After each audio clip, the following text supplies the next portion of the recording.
বগুড়া ৭ বেগম খালেদা জিয়া, বগুড়া ৬ তারেক রহমান। আসন্ন জাতীয় সংসদ নির্বাচনে ২৩৭ আসনে প্রাথমিক প্রার্থী তালিকা ঘোষণা করেছে বিএনপি। তালিকা ঘোষণা অনুযায়ী ঠাকুরগাঁও ১ আসন থেকে দলীয় প্রার্থী হিসেবে নির্বাচিত হয়েছেন বিএনপি মহাসচিব মির্জা ফখরুল ইসলাম আলমগীর। দলীয় প্রার্থী নির্বাচিত হওয়ার পরে এবার সামাজিক যোগাযোগ মাধ্যমে আবেগঘন স্ট্যাটাস দিয়েছেন তিনি। মঙ্গলবার দুপুর ১টার দিকে নিজের ভেরিফাইড ফেসবুক পেজে এক পোস্টে বিএনপি মহাসচিব লেখেন, এই নির্বাচন হয়তো আমার শেষ নির্বাচন। পোস্টে মির্জা ফখরুল ইসলাম আলমগীর আরও লিখেন, মহান আল্লাহর রহমতে বিএনপি আমাকে ঠাকুরগাঁও ১ আসনে মনোনীত করেছে। আমি বেগম জিয়া, তারেক রহমান এবং সব নেতা ও নেত্রীদের আমার কৃতজ্ঞতা ও ধন্যবাদ জানাই। দলের সকল কর্মীকে জানাই আমার আন্তরিক ধন্যবাদ আজীবন আমার সাথে থাকার জন্য।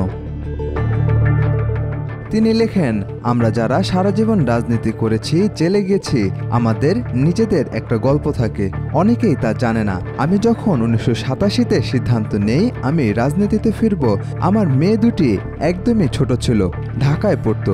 আমার স্ত্রীর বয়স অনেক কম ছিল। সে প্রথমে স্তম্ভিত হয়ে গিয়েছিল, বুঝতে পারছিল কি ভয়াবহ অনিশ্চিত জীবনে পা দিতে যাচ্ছে। তিনি আরও লিখেন, আমার মেয়ে দুটির হাত ধরে সেই নিয়ে গেছে স্কুলে, ডাক্তারের কাছে। মনে পড়ে আমার বড় মেয়ের একটা অপারেশন হবে। আমি সারা রাত গাড়িতে ছিলাম ঢাকার পথে, যাতে মেয়ের পাশে থাকতে পারি। গল্পগুলো অন্য কোনো দিন বলবো যদি আল্লাহ চান। এরকম গল্প আমাদের হাজার হাজার নেতাকর্মীরা আছে।